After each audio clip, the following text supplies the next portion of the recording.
Jésus savait-il tout?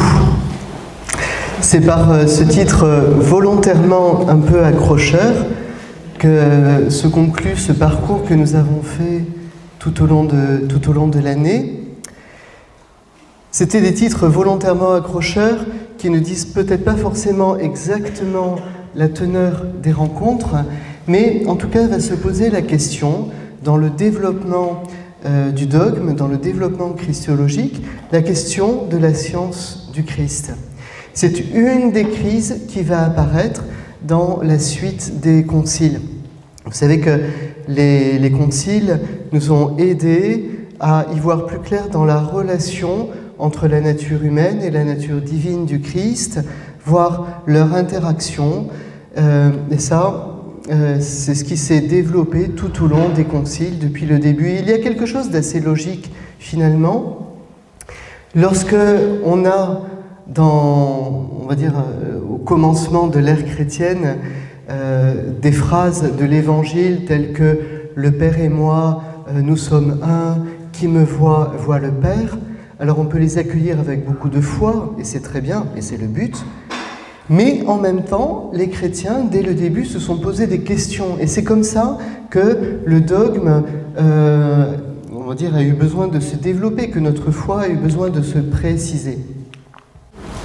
Nous allons maintenant être confrontés, dans le développement du dogme, à des questions qui vont aussi être l'occasion de crises, ce que l'on appelle les crises agnoètes, monoénergistes, monothélistes et iconoclastes. Alors tous ces noms un peu bizarres que l'on va approfondir ensemble.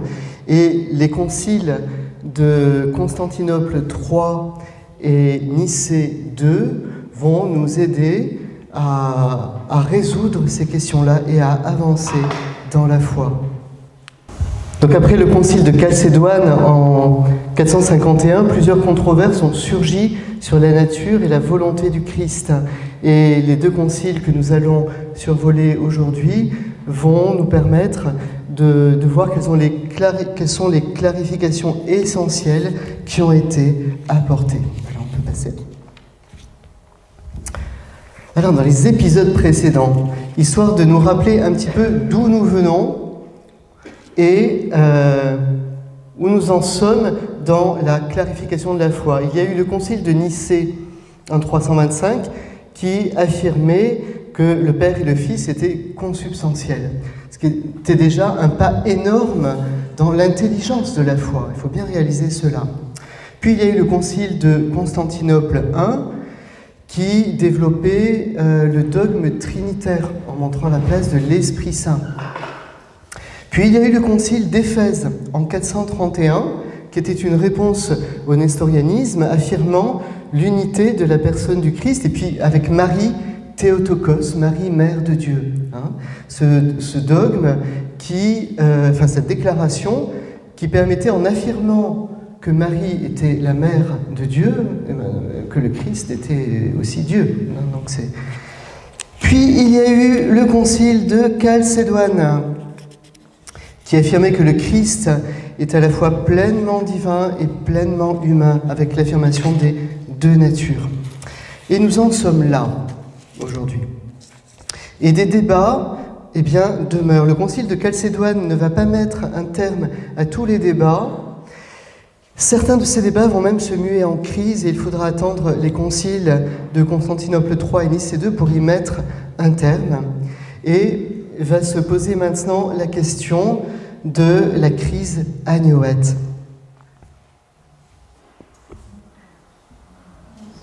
Voilà. La crise agnoète, qu'est-ce que c'est ce mot un petit peu bizarre? Rien à voir avec les agneaux. Agnoète, en fait, ça vient du grec agnoésis, qui veut dire ignorance. Le A qui est le privatif, et gnose, la connaissance. La crise agnoète est une controverse théologique du VIe siècle qui porte sur le questionnement de savoir si le Christ, dans son humanité, pouvait ignorer certaines choses. J'ouvre une parenthèse, c'est assez intéressant toutes ces questions-là parce que ce sont en même temps des questions qui nous renvoient à des choses assez précises dans la foi et qui ont une certaine naïveté, presque des questions d'enfant. Est-ce que Jésus savait tout? Est-ce que Jésus savait quel temps il allait faire demain? Est-ce que Jésus savait ce qu'il allait manger le soir? Des questions qui sont presque des questions d'enfants, finalement, mais qui sont profondes. Et pour les résoudre, et c'est là où c'est compliqué, c'est que pour les résoudre, nous sommes obligés de nous appuyer aussi sur une connaissance philosophique et métaphysique. Il y a des tas de choses, j'allais dire, dans le Christ, dont on n'a pas l'expérience. Mais pour appuyer notre raisonnement, on va se servir d'outils philosophiques. Ce qu'est la substance, ce que sont les accidents, etc. Ce dont on parlait au tout début. Le Père Benoît nous avait fait un rappel de tout cela. On a besoin de ces outils-là, et il faut tenir notre raisonnement d'une manière logique et théologique. Et dès qu'on bouge une des pièces de notre raisonnement, on se rend compte qu'on risque d'arriver à des choses contradictoires avec la foi.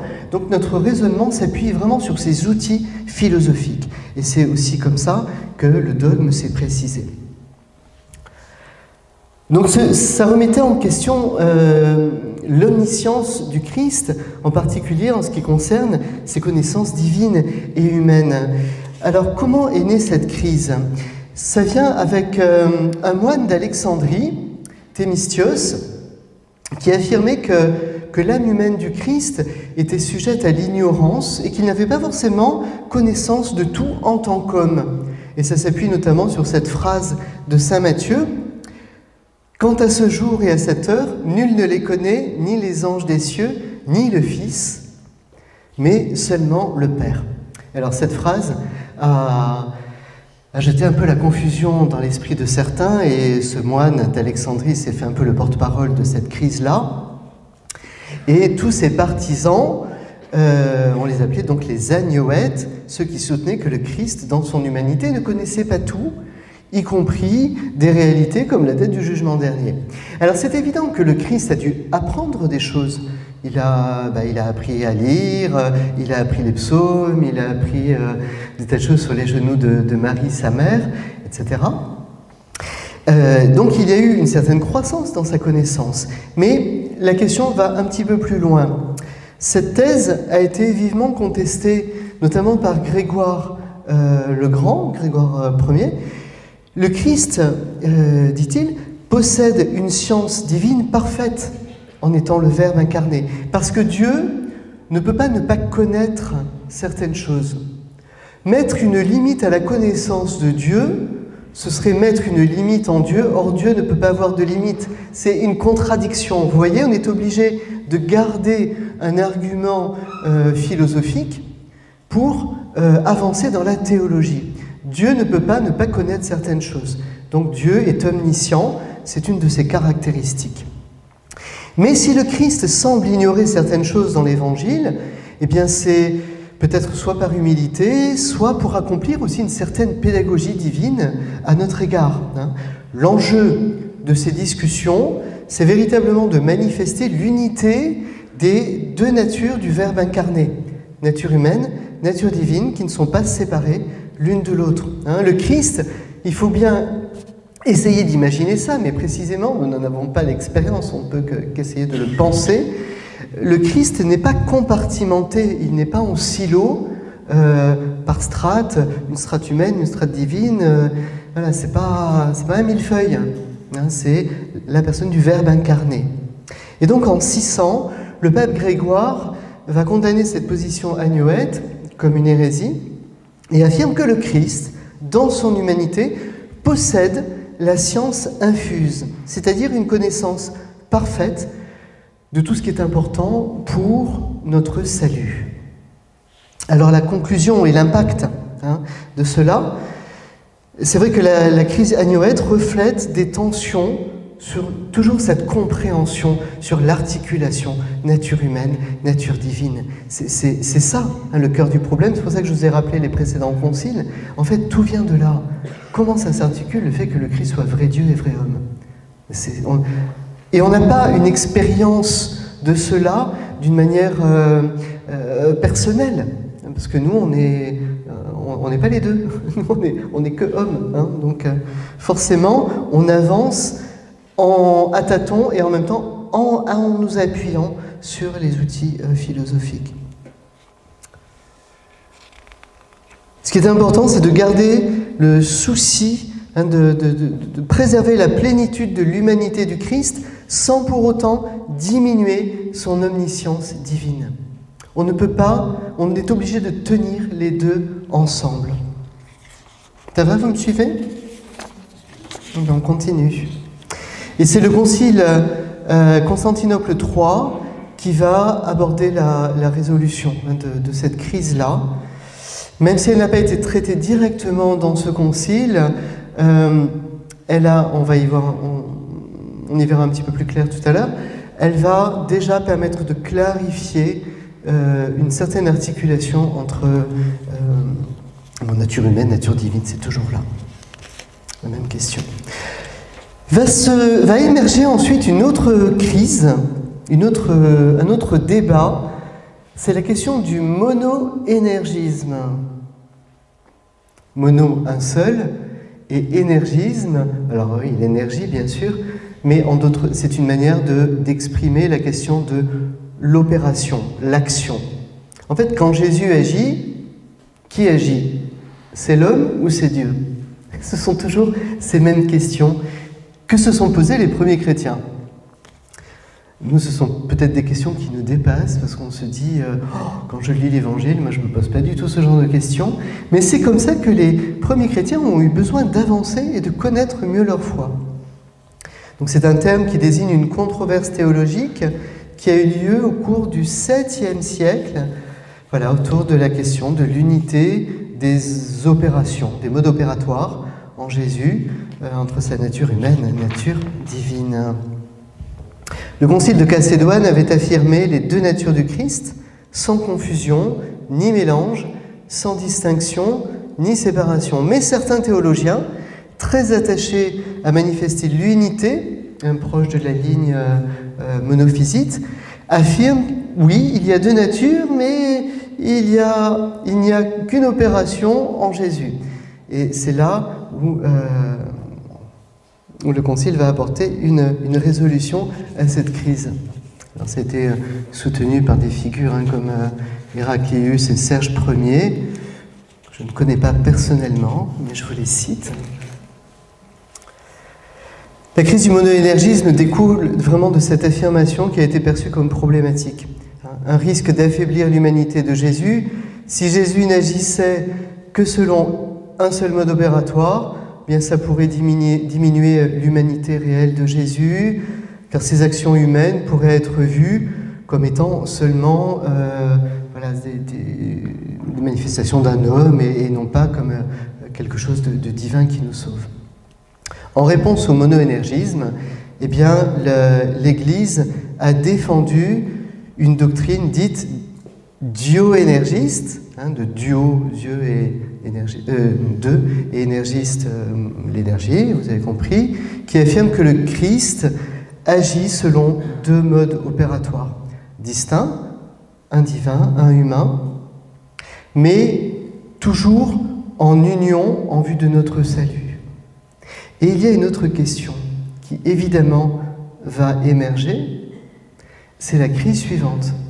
C'est la crise du monothélisme, de télos, la volonté. Et j'aime beaucoup ce genre de questions qui s'enchaînent les unes après les autres, parce que quand on se pose la question du mode opératoire en Jésus, eh bien, forcément, il y a une autre question qui apparaît, mais au niveau de la volonté. Quand Jésus veut quelque chose, c'est l'humain ou c'est le divin qui veut? Ces questions qui peuvent nous paraître fumeuses, mais que je trouve assez... Oui, vraiment des questions d'enfants. Quand je m'occupais du caté, parfois les enfants avaient l'habitude de poser des questions aussi basiques que ça, et en même temps des questions profondes. Quand on dit Jésus est vrai Dieu et vrai homme, mais là quand il veut cela, c'est l'homme ou c'est Dieu qui veut? La crise monothéiste.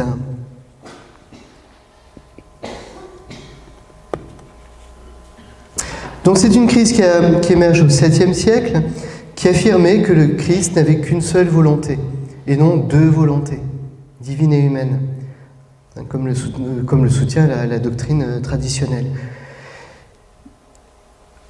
Le monothélisme proposait que, bien que le Christ ait deux natures, il n'y ait qu'une volonté divine uniquement. Et cette doctrine visait évidemment à plaire aux monophysites, celui qui soutenait qu'il n'y avait qu'une seule nature. Cette doctrine est apparue comme une tentative de compromis, finalement, entre les partisans du monophysisme et ceux qui suivaient la définition de Chalcédoine pour préserver l'unité de la personne du Christ, tout en évitant une séparation des volontés. Alors, les protagonistes de cela, comme je vous le disais, il y a donc Héraclius, le patriarche de Constantinople, et les défenseurs de la doctrine traditionnelle, ce sont des théologiens comme Maxime le Confesseur, où là, c'est vraiment sur ses épuis et sa pensée que l'on est sorti un petit peu de cette crise-là, qui se sont opposés fermement au monothélisme en soulignant que le Christ devait avoir à la fois une volonté divine et une volonté humaine pour être pleinement Dieu et pleinement homme. S'il est pleinement Dieu et pleinement homme, il a forcément une volonté humaine, forcément une volonté divine. Mais que les deux sont articulés. Et c'est là tout le mystère de la foi, comme à Gethsémani par exemple. Lorsque Jésus dit en prière « Père, s'il est possible que cette coupe s'éloigne de moi, cependant, non pas ce que je veux, mais ce que tu veux. » Et on voit qu'il y a cette sainte articulation en lui, parce qu'il est vrai Dieu et vrai homme. Humainement, il ne peut vouloir que ce que Dieu veut, parce que sa volonté est parfaite, son humanité est parfaite. Donc ce n'est pas de la schizophrénie, il faut bien réaliser cela, et en même temps, c'est quelque chose qui dépasse tellement ce que l'on peut imaginer, parce que nous n'en avons pas l'expérience en nous-mêmes. On peut en avoir une petite idée, légère et atténuée, et je mets tous les bémols et toutes les nuances, évidemment, de ce que l'on expérimente dans le combat spirituel. En Jésus, cela se vit divinement et saintement.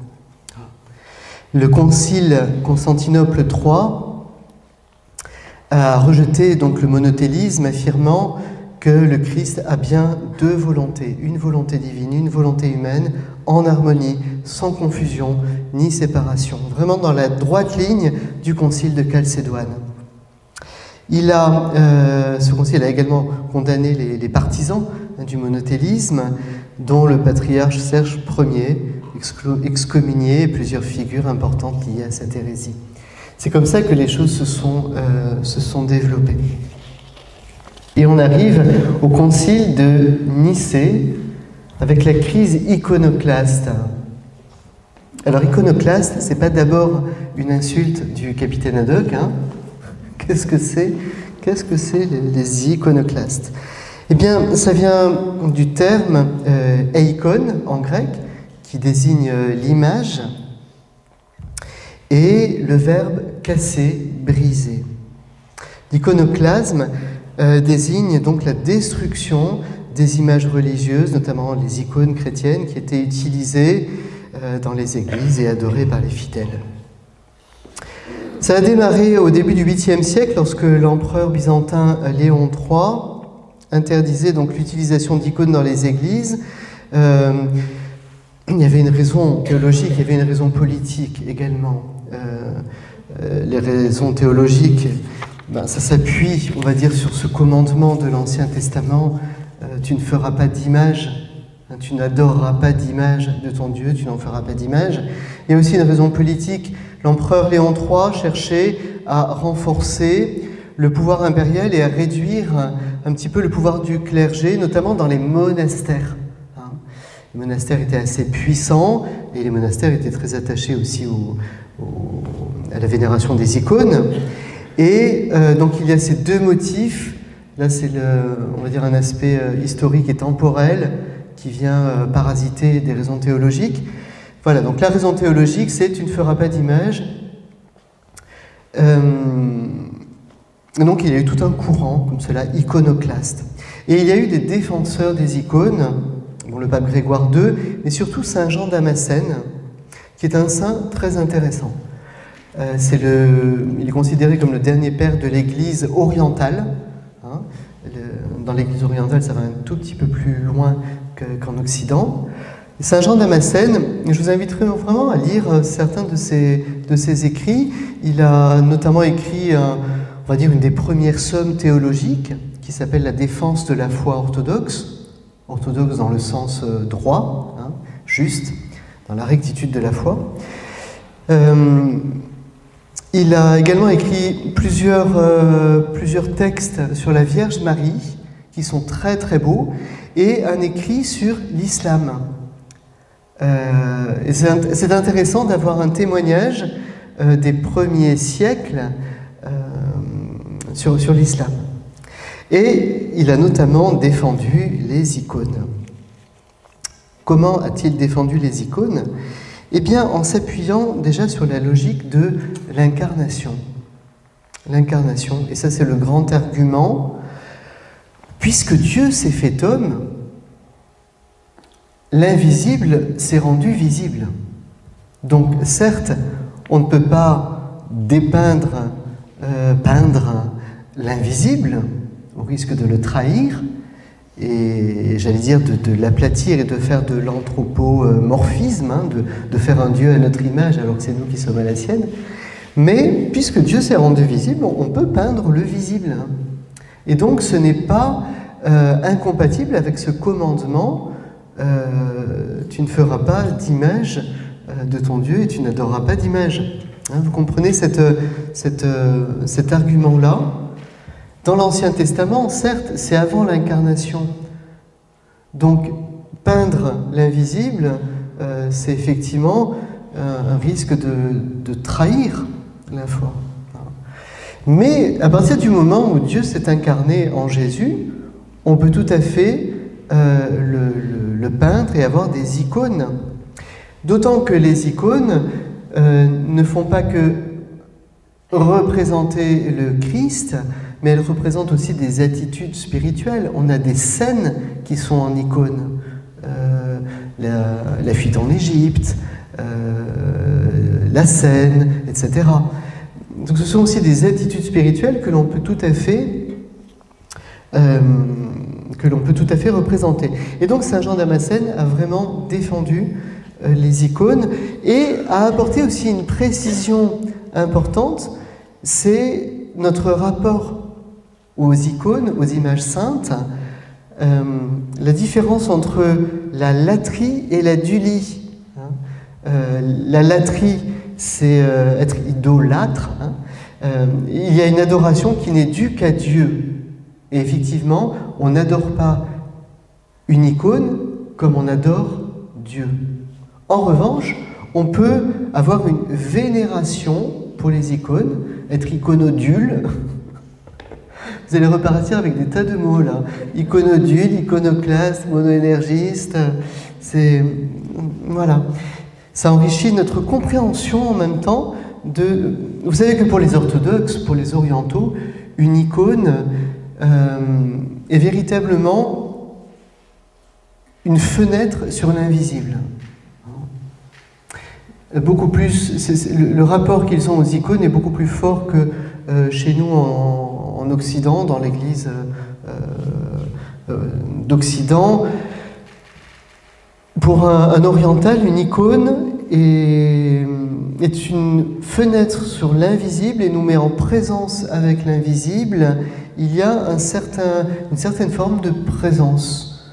Et évidemment, ce n'est pas l'image en tant que telle que l'on vénère, mais ce vers quoi elle nous conduit. C'est pour ça qu'une icône, dans la tradition orientale, on ne la pose pas par terre n'importe comment, on la met toujours sur un linge, on l'encense, on peut l'embrasser, non pas en tant qu'objet, ce n'est pas l'objet qui est sacré, mais c'est vraiment la présence à laquelle cet objet nous conduit. Le culte la vénération des icônes est très très forte en Orient.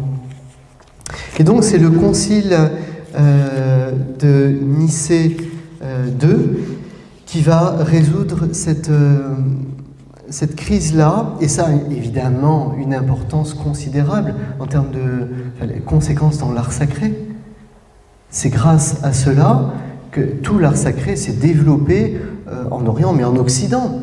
Tous les tableaux que l'on a, que ce soit de Rembrandt, de Fra Angelico, ou des contemporains, tous ces tableaux-là qui ont permis de représenter le Christ, de représenter certaines scènes de l'Évangile, c'est vraiment le fruit de ce qui a été débloqué dans cette crise iconoclaste.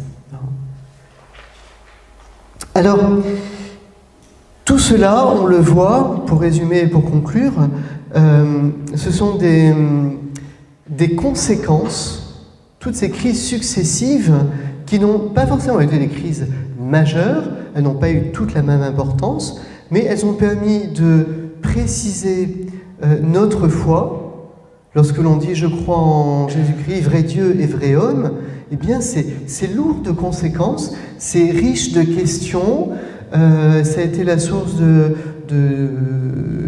conflits, de débats, mais c'est ce qui a permis à notre foi de se préciser, Et souvent, la foi s'est précisée en réaction à des hérésies.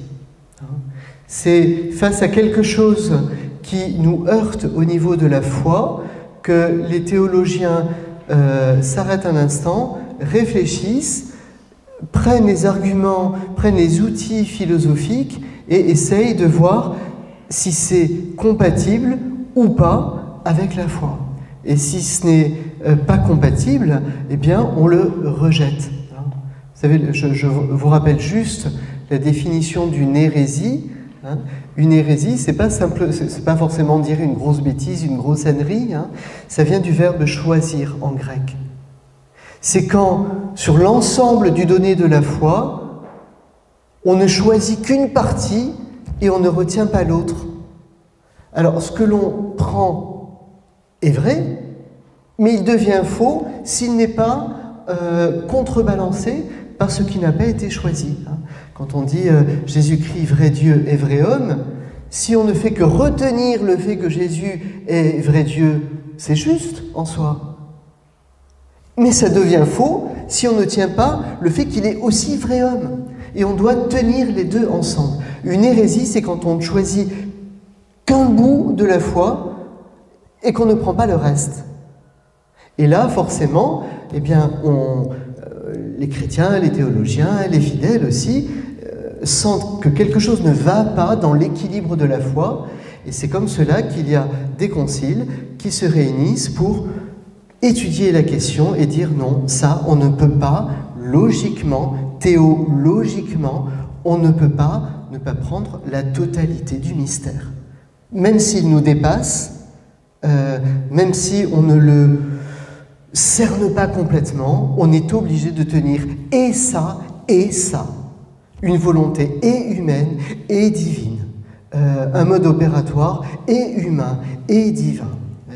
C'est comme cela que l'on arrive au catéchisme, tout simplement. Voilà, c'est ce sur quoi je voulais terminer, en sachant que, de toute façon, on a toujours des tas de questions sur Dieu, et c'est bon signe, parce que ces questions nous font avancer. Ces questions nous poussent à nous former. Comme dit saint Paul, on est appelé à être à même de rendre compte de l'espérance de notre foi. Et c'est la raison pour laquelle il y a des centres de formation, il y a l'IDFP à la Castille, il y a les formations qu'on propose ici à l'Oratoire, il y a des livres, il y a des tas d'ouvrages, le catéchisme de l'Église catholique, c'est un trésor. hein. Ça, c'est vraiment un livre qu'il faut avoir chez soi, l'ouvrir, le lire par petits bouts, hein, ça ne se lit pas comme un roman, mais c'est important de se former et de voir que ces questions-là, que l'on a essayé de présenter tout au long de l'année, peuvent nous paraître parfois un peu fumeuses ou bien superflues, comme si, oh mais moi de toute façon j'ai pas besoin de me poser toutes ces questions-là pour croire. Bien sûr, il y a l'attachement du cœur, mais c'est important de creuser tout cela et puis de réaliser que les premiers chrétiens se sont posés ces questions-là. Et lorsque l'on rencontre nous-mêmes des personnes parfois d'autres religions et que l'on discute, que l'on partage sur notre foi, c'est important de préciser les termes dans une rencontre, dans un dialogue. Sinon, c'est un dialogue de sourds, pour le coup. Si on ne met pas la même réalité derrière des mots similaires, on ne se comprend pas parce que l'on ne parle pas de la même chose, parce que les implications sur notre foi concrète, eh bien, les implications sont différentes. Voilà, alors je termine là-dessus.